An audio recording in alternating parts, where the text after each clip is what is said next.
Bonjour mes élèves. Puisqu'on a quitté depuis un longtemps, il faut faire une petite révision du programme de la classe B8 dont on a besoin cette année.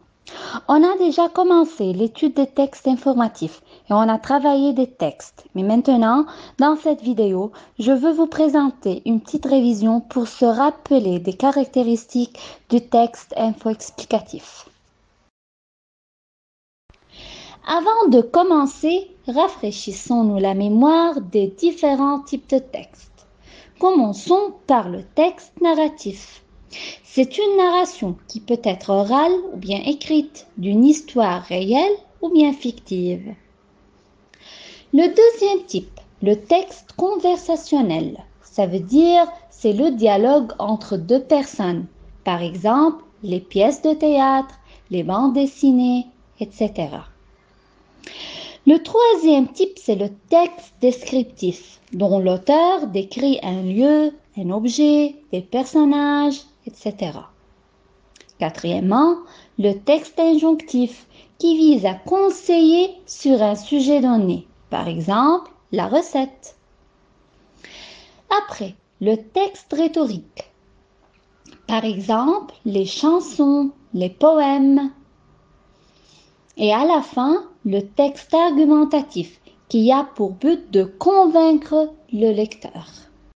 Comme on a déjà dit que notre leçon d'aujourd'hui est le texte info-explicatif, ce texte énonce des faits réels et vérifiables. Ça veut dire il présente des informations sûres et certaines. Son but est de donner des informations de quelque chose à quelqu'un sur un sujet précis. Puis, il explique et fait comprendre ces informations. Où peut-on utiliser le type info-explicatif? On peut trouver ce type de texte dans les manuels scolaires, par exemple dans les livres de maths et de sciences, où on trouve des informations sûres et certaines. Dans les dictionnaires, dans les encyclopédies, dans les guides touristiques où on trouve des informations sur un site touristique, dans les brochures qui servent à informer un public des produits ou bien des services, et à la fin, dans la presse écrite, ça veut dire les articles qui se trouvent dans les journaux et dans les magazines. Mes élèves, c'est un document qui présente un texte info-explicatif sur l'épidémie de Covid-19. Étudions la mise en page du texte info-explicatif. Au début, on a le titre, 3 questions sur l'épidémie de Covid-19. Le titre, dans ce type, présente le thème ou bien le sujet du texte. Après, on a le chapeau. Le chapeau dans ce type est une partie du texte car il répond à la question quoi. Donc le chapeau présente la problématique du texte. Le chapeau dans ce texte présente le virus corona qui menace le monde entier. Arrivons à la partie développement. Comme vous avez remarqué que cette partie est divisée en 3 paragraphes. Et chaque paragraphe a son intertitre. Commençons par le premier, intitulé « C'est quoi ce nouveau virus ?» Ce paragraphe annonce une partie informative à propos du thème et se termine par une explication dans l'encadré bleu. Écoutez bien, je veux lire la phrase. La plupart des malades guérissent parce que leur corps réussit à combattre le virus tout seul. Ici, on a une explication introduite par le connecteur parce que. Le deuxième paragraphe, intitulé « Comment est-il apparu ?»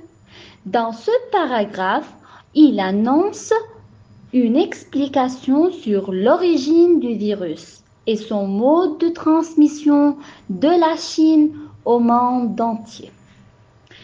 Le troisième paragraphe intitulé « Comment lutte-t-on contre l'épidémie ?» Ce paragraphe annonce les solutions possibles et les mesures prises dans le monde pour combattre le virus. Donc, vous avez remarqué que chaque idée est développée dans un paragraphe toute seule.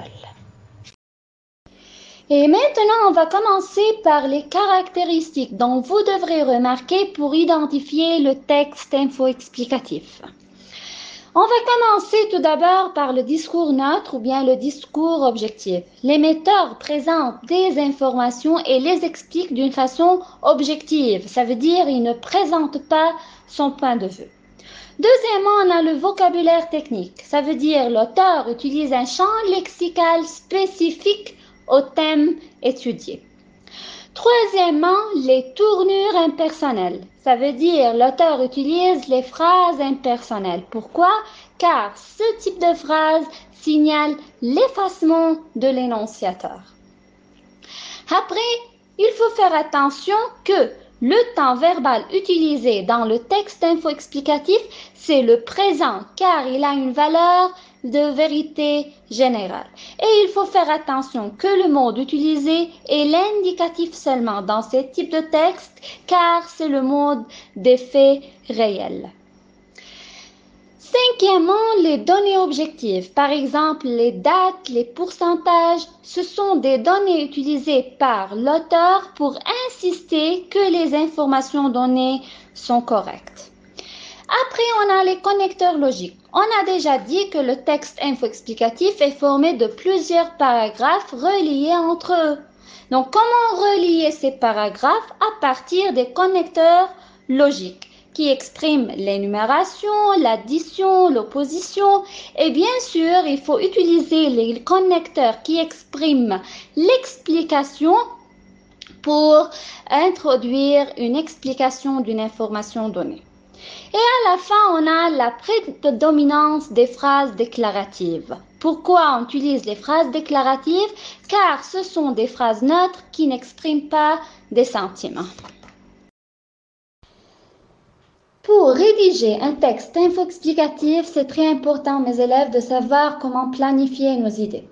Au début, il faut savoir que le texte info-explicatif est formé de 3 parties: l'introduction, le développement et la conclusion. Commençons par l'introduction. Cette partie est encore divisée en 3 sous-parties et chaque sous-partie est une phrase complexe. La première est appelée le sujet amené. Là, je présente mon sujet d'une façon générale. Ça veut dire je ne présente pas le sujet dont je veux étudier. Par exemple, si je veux parler de la pollution, dans cette partie, je dois parler des problèmes qui menacent l'environnement. La deuxième partie, c'est le sujet posé. Dans cette partie, je présente la problématique. Je dois préciser le sujet dont je veux étudier. La troisième partie présente le plan que va suivre le texte. Par exemple, je peux dire, afin de répondre à cette problématique, donc nous devrons étudier les causes de la pollution, bien les conséquences de la pollution. La deuxième partie, le développement. Là, je veux présenter mes informations qui sont sûres et certaines. Mais il faut faire attention. Chaque information est présentée et expliquée dans un paragraphe dont je peux ajouter un intertitre. Et il ne faut pas oublier d'utiliser les connecteurs pour établir les relations de cause, de conséquence, d'opposition, etc. Et à la fin, la conclusion. Dans cette partie, je dois reformuler la problématique et résumer les explications. Ça veut dire ce que j'ai conclu de tout ce qui précède. Et à la fin, pour valider que vous avez bien compris la leçon, vous devrez travailler le sujet suivant. Vous entendez souvent parler de bonne hygiène de vie. Mais qu'est-ce que cela signifie? Comment avoir une hygiène de vie parfaite? Vous devrez rédiger un texte info-explicatif sur le sujet posé. Vous pouvez consulter l'Internet, des documentaires pour avoir des informations correctes sur le sujet. Suivez le plan et j'attends vos devoirs.